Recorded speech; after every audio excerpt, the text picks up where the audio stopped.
Hello friends मु स्वागत करुच्ची मो YouTube channel GKGS by Vasudev YouTube channel को। आज क्लास रे आमे पढ़िबा ओडिया टॉपिक जहाँकि रही कारक। आज क्लास टी आपण मानक पई फुल थ्योरी क्लास रहिबो कारक रो, जहाँकि आगो को आसुद विभिन्न स्टेट कॉम्पिटिटिव एग्जाम यथा आरआई एआरआई अमीन एवं अंगनवाड़ी सुपरवाइजर एवं ओडिशा सीजीएल पई आज क्लास टी गुरुत्वपूर्ण रहिबो एवं एग्जाम रे मार्क फेचिंग करेबो। प्रथमे आपण कोन करंतु आपण आज कारक जो ओडिया क्लास टी आपण मानक रही टॉपिक टी तार थ्योरी क्लास आज हमर करिनियंतु एवं सेकेंड पार्ट रे आपण मानक पई आमे एमसीक्यूज मु नै कि आसीबी, जहा कि आपण सेकेंड पार्ट को मध्य देखि नेबे, जहा द्वारा कि हमर आपण थ्योरी एवं एमसीक्यू दुईटा जगह क्लास कवर करि दोछंती, ताले आपण कारक रे आपनर कौनसी डाउट रहिबा नै एवं एग्जाम रे मध्य फुल स्कोर करि हेबो। तेणु जो माने चैनल को प्रथम दर विजिट करूछंती दयाकर चैनल को सब्सक्राइब कर दियंतु, जहा द्वारा कि हमर समस्त नोटिफिकेशन प्रथमे आपन पाखर पहुंची परिबो।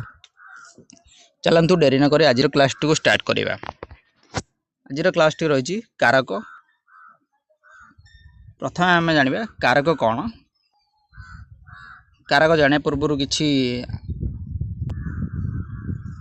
प्रथम देछि मुख्यमंत्री रविंद्र मंडप रे स्वाधीनता दिवस रे ओडिशा सरकार पक्षरु शिक्षक शिक्षिका मानकु निज हाथ रे मानपत्र एवं अर्थ प्रदान कले।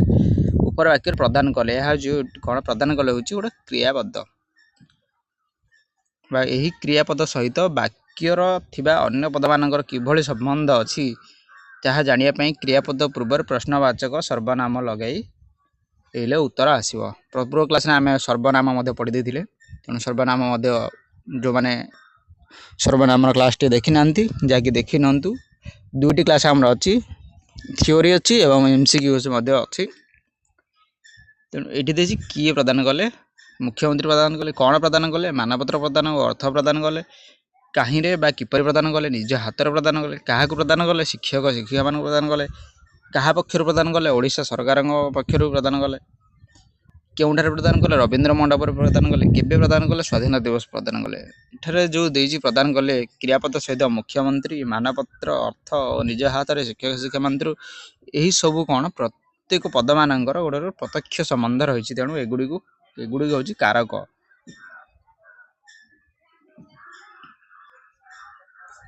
से भला माने आमे जदी गोटे गोटे देखिबा गोटे जिनस करिया पूर्व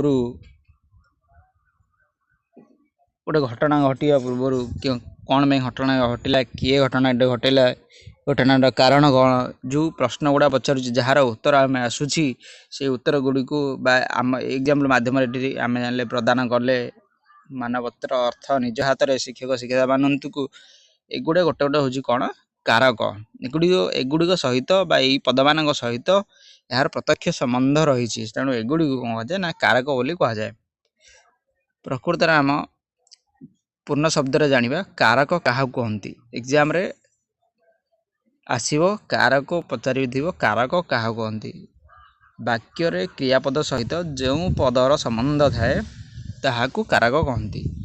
वाक्य रे क्रियापद आम जानले पूर्व आम एग्जाम क्रियापद होची प्रदान कले, हेले प्रदान कले सहित जो पदर संबंध थाए ताहा होची कोन कारक पद कह। शिक्षक शिक्षा मानकु ओडिशा सरकार पक्षर रविंद्र मंडप रे मानपत्र अर्थ एगुड़ा कौन कौन गोटे गोटे हूँ कारक। यह समय यह पद सहित संबंध रही, तेणु यह कारक कह जाए। बुझिपार ना पुणी आउे कही नौ वाक्य रे क्रियापद सहित जो पदर संबंध थाए जहां कारक कह जाए। एठी क्रियापद कौन ना प्रदान कले, प्रदान कले सहित रे आमर कौन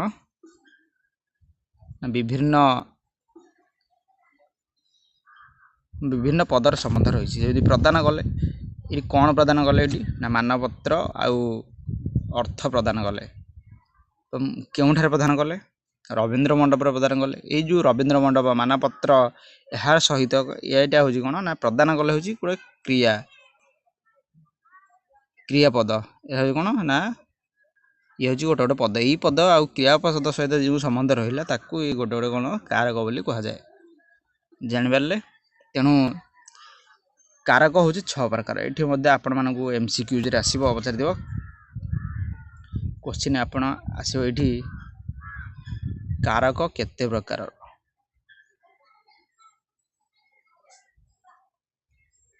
ये क्वेश्चन नहीं 1 प्रकार 5 प्रकार 6 प्रकार 7 प्रकार ये आपण मान ऑप्शन दिगरे 6 प्रकार। कारक हूँ केते प्रकार कारक हूँ 6 प्रकार। कारक 6 प्रकार कौन कौन कर्ता कर्म करण संप्रदान उपादान एवं अधिकरण कारक यही 6टी आपण मन रखिए एग्जाम रे निश्चित भाव आपण मान क्वेश्चन एग्जाम रे आसीबो। तेणु ये 6टा कारक केते प्रकार ना कारक हूँ 6 प्रकार। कारक कौन कौन कर्ता कारक कर्म कारक करण कारक संप्रदान कारक उपादान कारक अधिकरण कारक एगुड़ी को।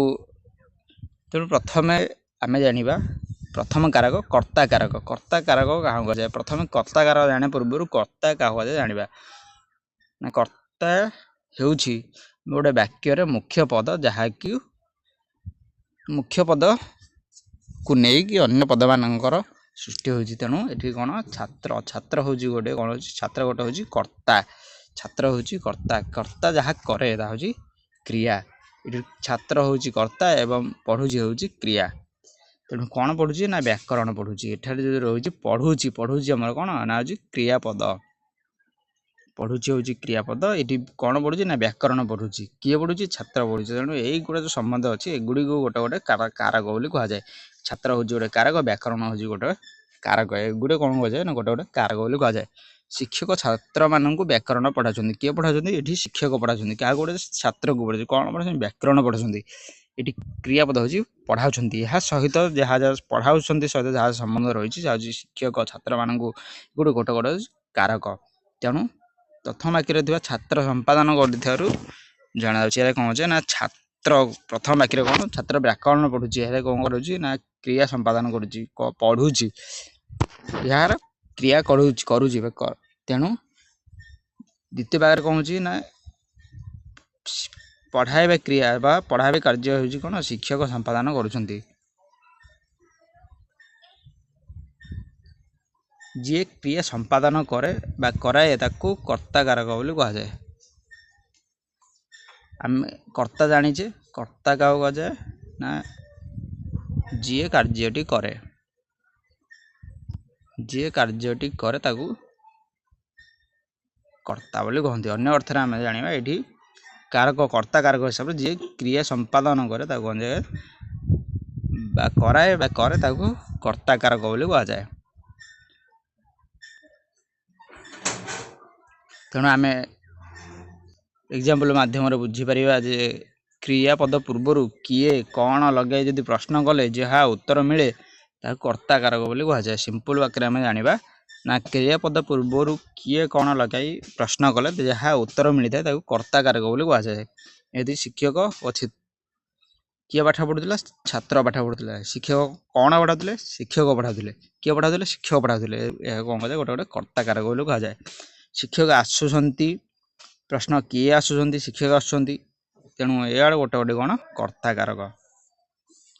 तेणु कर्तार प्रकार भेद जाना कर्तार केते प्रकार रही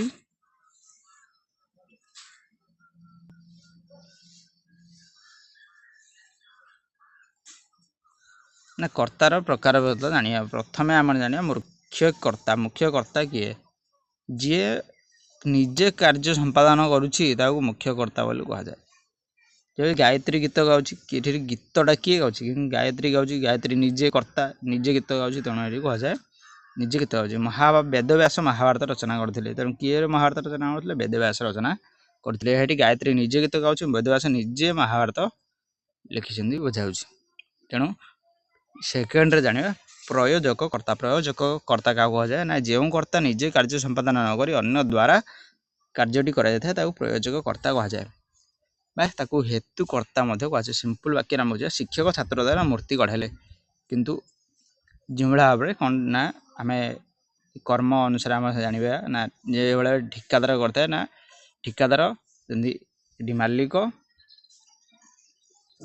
ଠିକାଦାର ଆଉ ଏଠି ଶ୍ରମିକ, କିନ୍ତୁ କାର୍ଯ୍ୟଟିକୁ କିଏ କରୁଛି?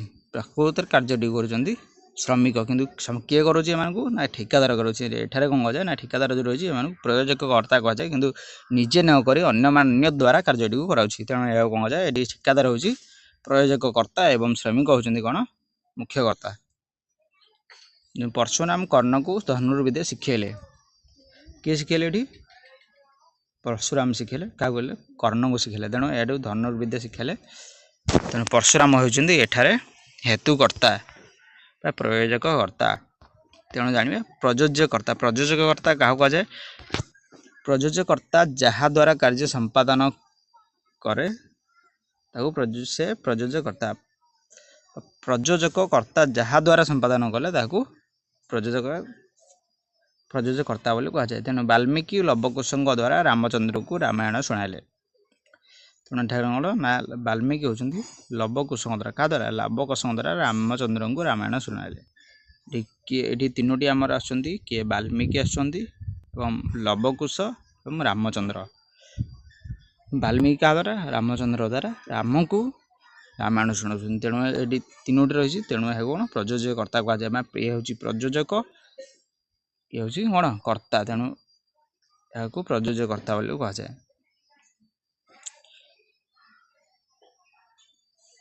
ଉହ୍ୟକର୍ତ୍ତା। ଉହ୍ୟକର୍ତ୍ତା କାହାକୁ କୁହାଯାଏ? ନା ଯେତେ ଆଦେଶ ସୂଚକ ବାକ୍ୟରେ ଯେ ବେଳେବେଳେ କର୍ତ୍ତା ଉହ୍ୟ ବା ଅଦୃଶ୍ୟ ଭାବରେ ରହିଥାଏ, ଯଥା ସତ୍ୟ କହ, ଧର୍ମ ଆଚରଣ କର, ସେଠାକୁ ଯାଅ, ସବୁଦିନ ପରିଶ୍ରମ କର, ଏସବୁ ବାକ୍ୟରେ ଦ୍ୱିତୀୟ ପୁରୁଷର କର୍ତ୍ତା ତୁମେ ଉହ୍ୟ ରହିଛି। ଯଦି ସତ୍ୟ କହ, ଏଠି କ'ଣ ରହିଛି? ନା ତୁମେ, ସତ୍ୟ ପୂର୍ବରୁ ତୁମେ ଲାଗିନି, ତେଣୁ ଏହା କୁହାଯାଏ। ତେଣୁ ଧର୍ମ ଆଚରଣ କର, ଏଠି ଆଦେଶ ଦିଆଯାଉଛି। କ'ଣ ହେଉଛି? ଉପଦେଶ ବା ଆଦେଶ ଦିଆଯାଉଛି। ଆଦେଶ ବା ଉପଦେଶ। ତେଣୁ ଧର୍ମ ଆଚରଣ କର, ଏଠି କ'ଣ ହେଉଛି? ନା ତା ପୂର୍ବରୁ ତୁମେ ଧର୍ମ ଆଚରଣ କର। ଏଠି ତୁମେଟା ଉହ୍ୟ ରହିଛି। ତୁମେ ନ କାଟି ଦେଇକି କେବଳ ଧର୍ମ ଆଚରଣ କର। ଏଠାରେ ଧର୍ମ ଆଚରଣ କହିବାର ଅର୍ଥ ସୂଚାଉଛି ତୁମେ ଧର୍ମ ଆଚରଣ କର। ନେକ୍ସଟ ଜାଣିବା କର୍ତ୍ତା ହୋଇପାରୁଥିବା ପଦ ବା ପଦପୁଞ୍ଜ। କର୍ତ୍ତା ହୋଇପାରୁଥିବା ପଦ ବା ପଦପୁଞ୍ଜ କହିଲା ବେଳେ ବିଶେଷ୍ୟ। ଭିକାରୀଟି ଭିକ ମାଗୁଛି, ଶିଶୁଟି ଖେଳୁଛି। ଏଠି ଭିକାରୀଟି ଆଉ ଶିଶୁଟି ହେଉଛି କ'ଣ? ଗୋଟେ ବିଶେଷ୍ୟ। ତାପରେ ଆଣିବା ସର୍ବନାମ। ସର୍ବନାମ କ'ଣ ଜାଣିବା? ନା ମୁଁ ଏଠାରେ ହେଉଛି ସର୍ବନାମ, ବା ମୁଁ ପୁରୀ ଯିବି, ସେମାନେ ବିଲକୁ ଯାଉଛନ୍ତି। ଏହା ହେଉଛି କ'ଣ? ଗୋଟେ ସର୍ବନାମ। ବିଶେଷଣ ମୂର୍ଖ ସହଜରେ ବୁଝେ ନାହିଁ, ଜ୍ଞାନୀ ସବୁଠୁ। ବା ଏଠିକି କ'ଣ? ଭିକାରୀ ଜାଗାରେ କ'ଣ ଲେଖା ହେଇଛି? ମୁଁ ଲେଖା ହେଇଛି। ଏଠି ଭିକାରୀ କ'ଣ? ନା ଭିକାରୀ ହେଉଛି ମୂର୍ଖ। ସେବେଳେ ହେଇଛି ବିଶେଷ ଭିତରେ ଯାହା କଥା ବିଶେଷଣ କୁହାଯାଏ। ବିଶେଷ ପରିବର୍ତ୍ତେ ଯାହା ବସେ ତାହା ହେଉଛି ସର୍ବନାମ। ତେଣୁ କ୍ରୁଦନ୍ତ କ'ଣ? କ୍ରୁଦନ୍ତ ପଦ କାହା କୁହାଯାଏ? ନା ମରଣ ଜୀବନର ଅନ୍ତିମ ସୋପାନ, ଚାହାଣୀଟା ଅତି ଚମତ୍କାର। ଏହାକୁ ମରଣ ଚାହାଣୀଟା ଏହାର ଗୋଟେ କ୍ରୁଦନ୍ତ ପଦ ବୋଲି କୁହାଯାଏ। ଖଣ୍ଡବାକ୍ୟ କୁହାଯାଏ। ଖଣ୍ଡବାକ୍ୟର ଉଦାହରଣ ଜାଣିବା। ସେ ଧର୍ମରେ ଥିଲେ ବୋଲି ଏତେ ବଡ଼ ବିପଦରୁ ରକ୍ଷା ପାଇଲେ। ତେଣୁ ଧର୍ମରେ ଥିଲେ, ଏହା କ'ଣ? ଗୋଟେ ଖଣ୍ଡବାକ୍ୟ ବୋଲି କୁହାଯାଏ। ତୁମେ ପୁଣି ଫେରି ଆସିଛ, ଖୁବ୍ ଭଲ କଥା। ପୁଣି ଫେରି ଆସିଛ, ଏହା ହେଉଛି ଗୋଟେ ଖଣ୍ଡବାକ୍ୟ। ବାକ୍ୟାଂଶ କ'ଣ? ନା ମୁକୁଟ ମଣ୍ଡିତ ରାଜଶିର ନୁହେଁ ଶାନ୍ତିର ଆସ୍ପଦ। ଚିଲିକାର ଦିଗନ୍ତ ବିସ୍ତାରୀ ନୀଳ ଜଳରାଶି ଜନମନ ହରଣ କରେ।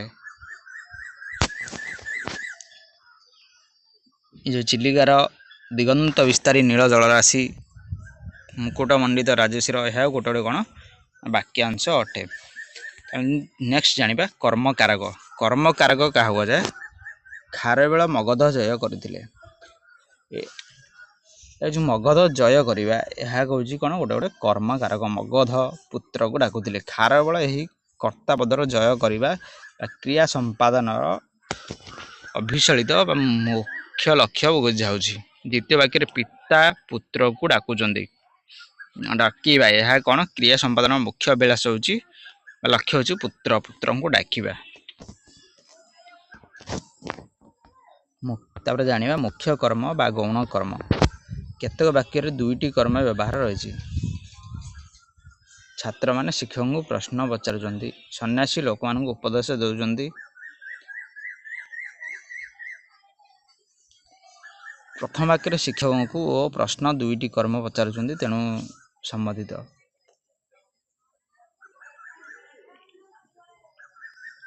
ମୁଖ୍ୟ କର୍ମ ଆଉ ଗୌଣ କର୍ମ ଜାଣିବା। ବାକ୍ୟରେ ଦୁଇଟି କର୍ମ ଥିଲେ ଯେଉଁ କର୍ମଟି କର୍ମ ଭିନ୍ନ ଅନ୍ୟ ଆକାରରେ ବ୍ୟବହୃତ ହୋଇପାରେ ତାହାକୁ ଗୌଣ କର୍ମ ବା ଅପ୍ରଧାନ କର୍ମ କୁହାଯାଏ।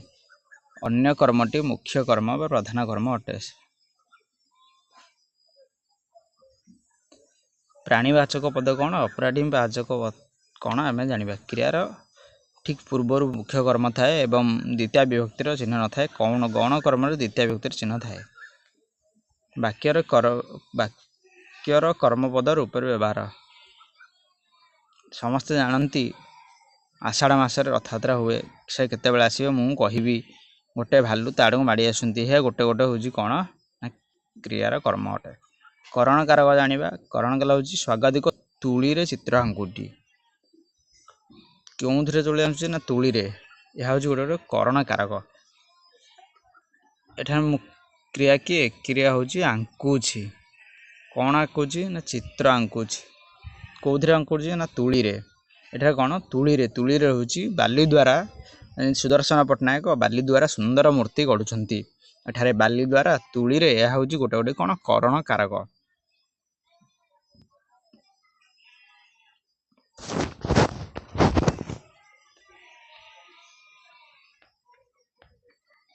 ତେଣୁ କରଣ କାରକ କ'ଣ କୁହାଯାଏ ଜାଣିବା ନା କ୍ରିୟା ସାଧନ ପାଇଁ କର୍ତ୍ତାର ଯେ ପ୍ରଧାନ ସହାୟକ ତାକୁ କରଣ କାରକ ବୋଲି କୁହାଯାଏ।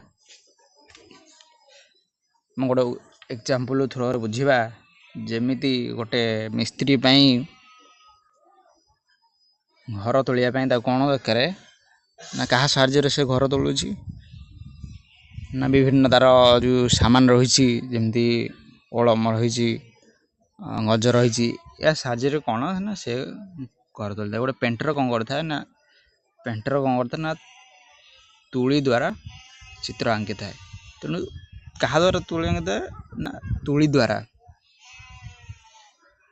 ତେଣୁ ଆମେ ଗୋଟେ ସିମ୍ପଲ୍ ଏକ୍ଜାମ୍ପଲ୍ ଜାଣିପାରିବା।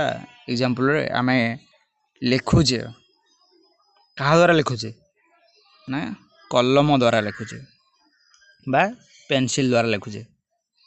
ତେଣୁ ଗୋଟେ କଲମ ଆଉ ପେନସିଲ୍ ଗୋଟେ ହେଉଛି କ'ଣ କରଣ କାରକ ବା କ୍ରିୟା ସାଧନ ପାଇଁ କର୍ତ୍ତାର ଯେ ପ୍ରଧାନ ସହାୟକ। ଏହା ହେଉଛି ଆମେ ଲେଖିବା ପାଇଁ, ଆମେ ହେଉଛି କର୍ତ୍ତା।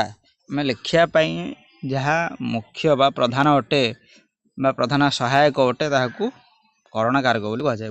ଆଶା କରୁଛି ତୁମେ ମାନେ ବୁଝିପାରୁଥିବ। କ୍ଲିଅର। ସମ୍ପ୍ରଦାନ କାରକ। ସମ୍ପ୍ରଦାନ କାରକ ହେଉଛି କ'ଣ ଜାଣିବା।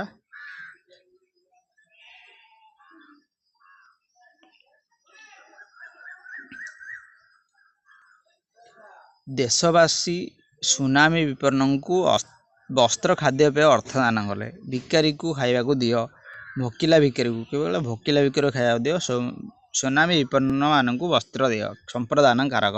ଏଠାରେ ଯେଉଁ ଦାନ କଲେ ସୁନାମୀ ମାନଙ୍କୁ, ଭୋକିଲା ଭିକାରୀକୁ, ଏହାକୁ କ'ଣ ଗୋଟେ ହେଉଛି ସମ୍ପ୍ରଦାନ କାରକ କୁହାଯାଏ। ଯାହାକୁ ପଦାର୍ଥ ସମ୍ୟକ ରୂପେ ଦାନ କରାଯାଏ। ମାନେ ଏଠାରେ ଦେଇଛି ସୁନାମୀ ବିପନ୍ନଙ୍କୁ ବା ଯାହାକୁ କ'ଣ ସମ୍ୟକ ରୂପେ କିଛି ପଦାର୍ଥ, କୌଣସି ପଦାର୍ଥ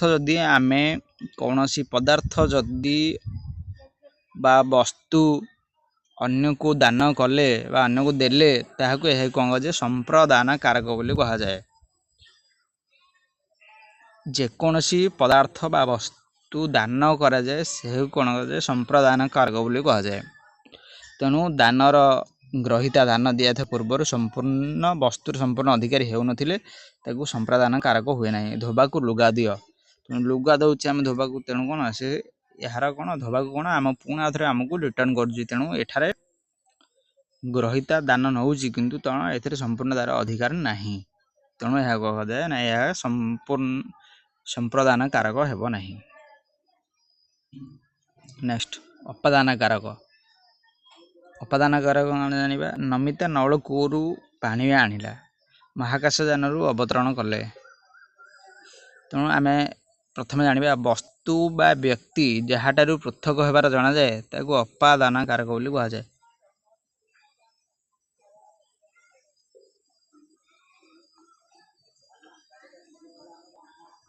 तेणु गोटे वस्तु बा व्यक्ति जहाँटारू अलगा होउची बा पृथक होउची बा हबार जना पड़े आमको ताकू अपादान कारक बोली कहा जाए। जेमती नलकूअरू पानी आनिला तेणु ये हूँ कौन ना नलकूଅ नलकूअरू कौन होची ना ये पानी बाहर नलकूअरू तेणु कौन होची ना नलकूअरू पानीटा अलगा होची।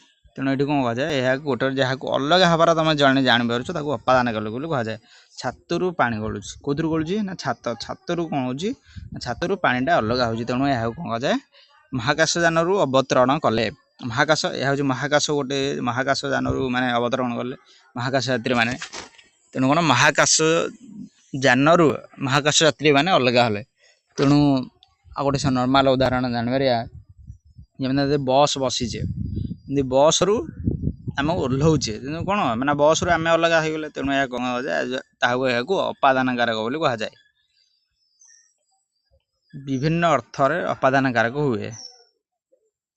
पहली कार्तिक मु भागवत पाठ आरंभ करिछि विरति पाप कर्मरु विरत हुआ रक्षा ईश्वर को धार्मिक विपद रक्षा करंतु उत्पत्ति पालरू छतु फुटे गंगारू हिमालय बाहरी पंकरू पद्मर जन्म मुक्ति प्रत्येक लोक कर्तव्य करी पितृमातृगण गुरुगण राष्ट्ररू मुक्त होगा उचित। श्रमिक माने शोषणरू मुक्ति पाई संग्राम करा उचित। अंतर्धान चाहू चाहू चिलिकार शांत सिद्ध दृश्यराति मोर दृष्टिपथर अंतरित है।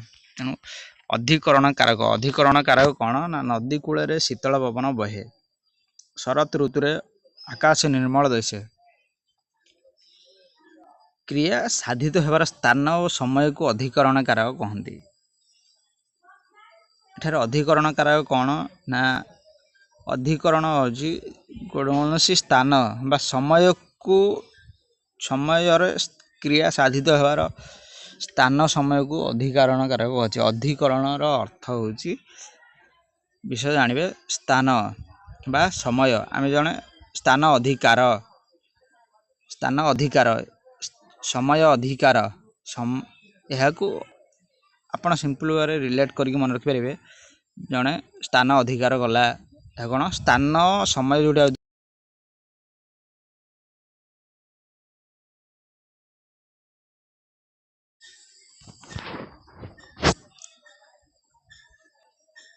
क्रिया साधित होबार स्थान और समय को अधिकरण कारक बोली कहते। नेक्स्ट विभिन्न अधिकरण कारक स्थानाधिकरण जो पद क्रिया साधित संपन्न होता स्थान सूचित हुए स्थानाधिकरण कारक कह जाए। एवं कालाधिकरण जो पद द्वारा क्रिया साधित होबार समय जना जाए कालाधिकरण कह जाए। जहाँ स्थान द्वारा जो क्रिया साधित होता है ताहा स्थानाधिकरण कारक एवं जो काल द्वारा होता है समय द्वारा होता है समय कलाधिकरण बा समयाधिकारक कारण कह जाए कारक बोली कह जाए। जो भाव में एग्जांपल कार्तिक पूर्णमी रे बैतरण उत्सव हुए तेणु यहाँ कौन जाए गोटे समय को काल को सूचाऊँ तेणु यह कालाधिकरण बोली कह जाए। स्थानाधिकरण कौन ना पुरी रे श्रीमंदिर विद्यमान आकाश रे चंद्र उदय हेले कौन आकाश रे पुरी रे हूँ गोटे गोटे स्थान तेणु यह कौन कह जाए यहाँ स्थानाधिकरण कारक बोली कह जाए। नेक्स्ट जानिबा विषयाधिकरण जो पदरु क्रिया साधित होबार विषय संबंध रे सूचना मिले ताकू विषयाधिकरण कारक बोली कह जाए। तेणु डॉक्टर सर्वपल्ली राधाकृष्णन दर्शन शास्त्र रे गभीर ज्ञान थिला। उत्कला बचसी गौरव कुमारी ब्रह्म संस्कृत साहित्य जड़े विद्वान व्यक्ति तेणु ये जो दर्शन शास्त्र संस्कृत साहित्य यह गोटे गोटे विषय तेणु एगुड़ी कौन कह जाए ना यह क्रिया साधित होबार जदि विषय संबंध रे सूचना मिले ताकू कौन जाए विषयाधिकरण कारक बोली कह जाए। आज ये कारक शब्द टी आमर कारक टॉपिक टी शेष हो जाए। नेक्स्ट क्लास रे आमे कारकर एमसीक्यूज गुड़ी आम आलोचना करवा तेणु चलतु कि पूरा सर्ट रे आम कारक को पुणी आउ थे आपण मानक रिभाइज कर दउछि सर्ट रे जहाँकि द्वारा कि आपण कौन ना बारंबार रिभाइज कले आपण मान मन रही तेणु फास्ट कारक क्या कहते जान कारक वाक्य क्रियापद सहित जो पदर संबंध थाए ताको कारक बोली कहुए कारक केते प्रकार ना कारक 6 प्रकार क्यों कारक कर्ता कारक कर्म कारक करण कारक संप्रदान कारक अपादान कारक अधिकरण कारक कारक 6 प्रकार एवं बारंबार मन रखु कारक हूँ 6 प्रकार तेणु जे क्रिया संपादन करे बा कराए ताकू कर्ता कारक बोली कहुए ये मन रखु एवं कर्ता कारक दुईटी क्रिया रही मुख्य कर्ता एवं प्रयोजक कर्ता कर्ता निजे जो कामटी करे ताकू प्रयोजक कर्ता कराए बा सॉरी कर्ता निजे जो कामटा करे ताकू मुख्य कर्ता बोली कहुए एवं कर्ता जहाँ अन्य द्वारा कार्य संपादन करे ताकू प्रयोजक कर्ता बोली कहुए तेणु नेक्स्ट जानिबा कर्म कारक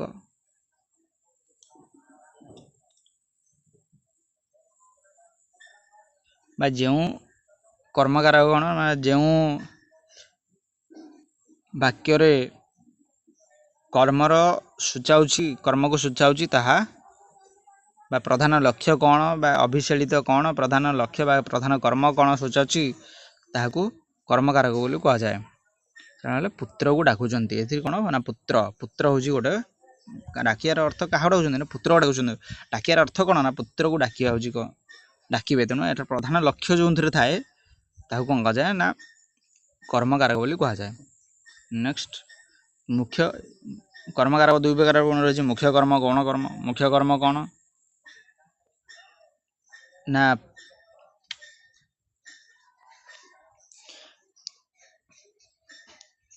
वाक्य दुईटी कर्म थिले जो कर्मटी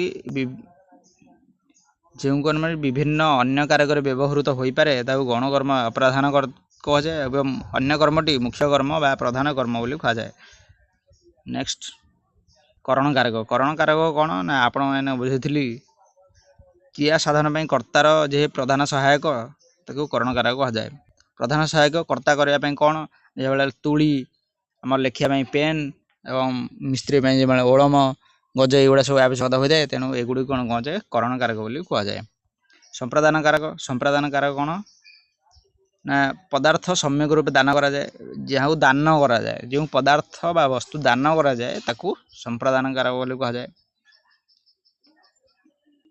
तेणु अपादान कारक कौन कहुए ना जदि वस्तु बा व्यक्ति ठारू जहाँ पृथक होबार जना जाए जो भाया बेले गछरे नड़िया पड़ी नड़ियारू नड़ियाटा तलू खसी पड़ी कौन कहे नड़ियारू गछरू नड़ियाटी नड़िया गछरू नड़ियाटी पृथक होउची बा अलग होउची तेणु या कौन जाए या गोटे अपादान कारक बोली जना जीव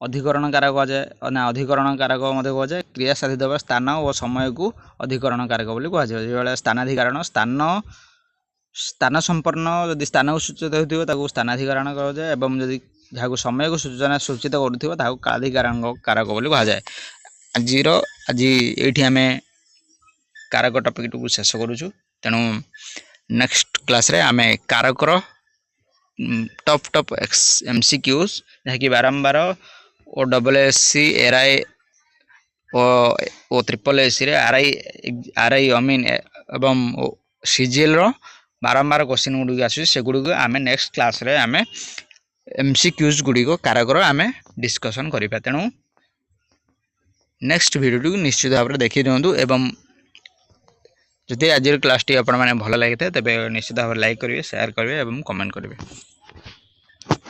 थैंक यू एवरीवन।